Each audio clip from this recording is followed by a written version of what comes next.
सोचिए जरा, क्या ऐसा हो सकता है कि ये गरीब किसान का बेटा एक ऐसे गांव से जहां बिजली तक नहीं थी, वो उठकर अरबों का साम्राज्य खड़ा कर दे। सुनने में ये कहानी किसी फिल्म जैसी एकदम नामुमकिन सी लगती है ना? पर ये सच है। इस सफर के पैमाने को जरा देखिए। बात है 1970s के दशक की। एक सूखाग्रस्त गांव और हाथ में सिर्फ 20,000 रुपए की मामूली सी पूंजी। और आज वो 60 अरब की एक ग्लोबल कंपनी को टक्कर दे रहे हैं।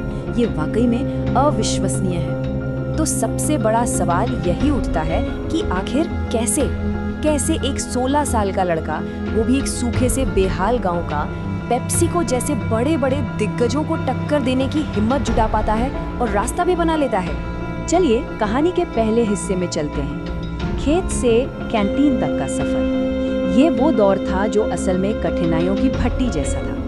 सब कुछ शुरू हुआ एक निराशा और एक बहुत ही मुश्किल फैसले से। देखिए, शुरुआती दिन तो बहुत ही मुश्किल थे। पहले सूखे ने गांव छोड़ने पर मजबूर कर दिया, फिर राजकोट पहुंचे तो खाद के बिजनेस में धोखा खा गए, और आखिर में चंदू भाई ने एस्ट्रोन सिनेमा में एक कैंटीन बॉय की एक छोटी सी नौकरी पकड़ ली। और इसी नौकरी में उन्हें जिंदगी का पहला मंत्र मिला, काम ही पूजा है। उन्होंने कभी भी किसी काम को छोटा या बड़ा नहीं समझा। कैंटीन के काम के अलावा वो फिल्मों के पोस्टर चिपकाते, टिकट चेक करते, यहाँ तक कि फटी हुई सीटें भी सिलते थे। और मजे की बात यह है कि इसके लिए वो कोई एक्स्ट्रा पैसे भी नहीं मांगते थे। अब आता है कहानी में वो मोड़ जहाँ से सब कुछ बदल गया। दूसरा अध्याय, वेफर्स का अवसर, जहाँ एक मामूली सी दिखने वाली समस्या एक बहुत बड़ा बिजनेस बन गई। हुआ ये कि सिनेमा की कैंटीन में आलू वेफर्स की डिमांड तो बहुत थी, लेकिन जो सप्लायर थे वो कभी भरोसे के लायक नहीं थे। कभी डिलीवरी लेट आती तो कभी क्वालिटी इतनी खराब कि पूछिए मत। 1, 2, 3 सप्लायर बदले, लेकिन प्रॉब्लम वहीं की वहीं रही। और यहीं पर उनका दूसरा मंत्र काम आया। जैसा कि चंदू भाई खुद कहते हैं, चिंता करने के बजाय समाधान ढूंढो। अगर कुदरत एक दरवाजा बंद करती है ना, तो दूसरा जरूर खोलती है। तो उन्होंने समाधान खुद ही खोज निकाला। अपने घर के पीछे एक छोटे से शेड में सिर्फ 10,000 रुपए की लागत से आलू वेफर्स बनाने का काम शुरू कर दिया। और पैसे बचाने के लिए तो उन्होंने मशीन भी खुद ही डिजाइन करवा ली। यहाँ उनका तीसरा मंत्र सामने आता है, जो शायद थोड़ा हैरान कर दे। चंदू भाई का मानना है कि जो बहुत ज्यादा पढ़े लिखे लोग होते हैं ना, वो अच्छे बिजनेसमैन नहीं होते। क्यों? क्योंकि वो हर चीज के बारे में बहुत ज्यादा सोचने में ही अपना सारा समय गवा देते हैं। उनके हिसाब से एनालिसिस में फंसे रहने से अच्छा है कि जैसे ही मौका दिखे उसे पकड़कर एक्शन लो। तो चलिए अब देखते हैं कि ये छोटा सा आइडिया कैसे इतना बड़ा बन गया। तीसरा अध्याय, बालाजी साम्राज्य का निर्माण, एक साइकिल से अरबों तक का सफर। हुआ ये कि जब लोकल दुकानदारों ने साथ नहीं दिया तो उन्होंने अपना रास्ता खुद बनाया।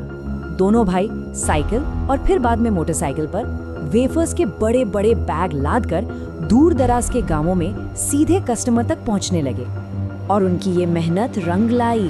डिमांड इतनी तेजी से बढ़ने लगी कि 1989 में उन्होंने 50 लाख रुपए का लोन लेकर एक फैक्ट्री लगा दी। और ये कोई ऐसी वैसी फैक्ट्री नहीं थी, ये उस समय गुजरात का सबसे बड़ा आलू वेफर प्लांट था। ये उनके सफर का एक बहुत बड़ा मील का पत्थर था। और उनकी इस लगन और मेहनत का नतीजा, आज बालाजी वेफर्स का सालाना रेवेन्यू है 60 अरब रुपए। जी हाँ, 60 बिलियन। जरा सोचिए, एक छोटे से शेड से शुरू हुआ सफर आज कहाँ पहुँच गया है। इस जबरदस्त सफलता के पीछे है उनका चौथा मंत्र, अपने काम के प्रति भक्ति। चंदू भाई कहते हैं, अपने काम से उतना ही प्यार करो जितनी मीरा कृष्ण से करती थी। और शायद यही वो अटूट भक्ति थी जिसकी वजह से उन्होंने बड़ी बड़ी मल्टीनेशनल कंपनियों के खरीदने के ऑफर्स तक को ठुकरा दिया। तो इस पूरी कहानी और इस अविश्वसनीय सफलता के पीछे का असली राज क्या है? चलिए अब समझते हैं चौथा अध्याय, बिजनेस के 5 मंत्र, यानी उनकी सफलता का पूरा दर्शन। और ये फिलॉसफी वाकई काम करती है, इसका सबूत भी है। आज देखिए, भारतीय स्नैक्स मार्केट में बालाजी वेफर्स, पेप्सिको और हल्दीराम के ठीक बाद तीसरा सबसे बड़ा प्लेयर है। और वेस्टर्न इंडिया में तो उनका दबदबा है। तो उनके पूरे सफर का सार इन 5 मूल मंत्रों में छिपा है। पहला, काम ही पूजा है। दूसरा, समस्याओं में अवसर ढूंढो। तीसरा, मौका मिलते ही उसे लपक लो। चौथा, काम के प्रति पूरी तरह समर्पित रहो। और उनका पांचवा और सबसे अनोखा मंत्र, बिक्री नहीं सेवा। और उनका ये पांचवा मंत्र तो बहुत ही अलग है, सेवा बिक्री नहीं। उनका मानना है कि सेल्स का मतलब होता है अपना प्रोडक्ट कस्टमर पर थोपना। इसके बजाय वो एक अच्छा प्रोडक्ट बनाकर कस्टमर की जरूरत पूरी करने पर फोकस करते हैं। उनकी पूरी कंपनी में किसी का भी कोई सेल्स टारगेट नहीं होता। उनकी सफलता का एक और बड़ा राज है सबका साथ सबका विकास का सिद्धांत। मतलब वो ये पक्का करते हैं कि उनकी पूरी सप्लाई चेन में हर कोई, चाहे वो किसान हो, डिस्ट्रीब्यूटर हो या एम्प्लॉय, हर कोई खुश रहे और कंपनी के साथ साथ आगे बढ़े। और परिवार को एक साथ रखने के लिए वो एक बहुत ही गहरी बात कहते हैं। उनकी उपमा सुनिए। वो कहते हैं महाभारत में हर कोई अपने लिए सिंहासन चाहता था और नतीजा सब मारे गए। वहीं रामायण में करुणा ने सबको पार लगाया। मतलब सहयोग और आपसी सम्मान की ताकत कितनी बड़ी होती है, ये इससे साफ पता चलता है। और इसी पारिवारिक एकता की ताकत को वो और अच्छे से समझाते हैं। कहते हैं भले ही एक भाई हीरो हो और बाकी 3 जीरो, लेकिन जब वो जीरो उस एक हीरो के पीछे लगते हैं तो वो 1000 बन जाता है। टीम वर्क से ही बात बनती है। और आखिर में उनकी सफलता की जो सबसे बड़ी वजह है वो ये है कि उन्होंने अपने बिजनेस का हर एक काम खुद अपने हाथों से करके सीखा है। आलू छीलने से लेकर बाइक पर वेफर्स बेचने तक सब कुछ खुद किया। और इसी वजह से वो अपने बिजनेस को किसी भी और इंसान से बेहतर समझते हैं। तो ये कहानी हमें एक बहुत जरूरी सवाल के साथ छोड़ जाती है। अपनी जिंदगी में ऐसा कौन सा दरवाजा बंद होता दिख रहा है जो शायद एक नए अवसर के खुलने का इंतजार कर रहा हो?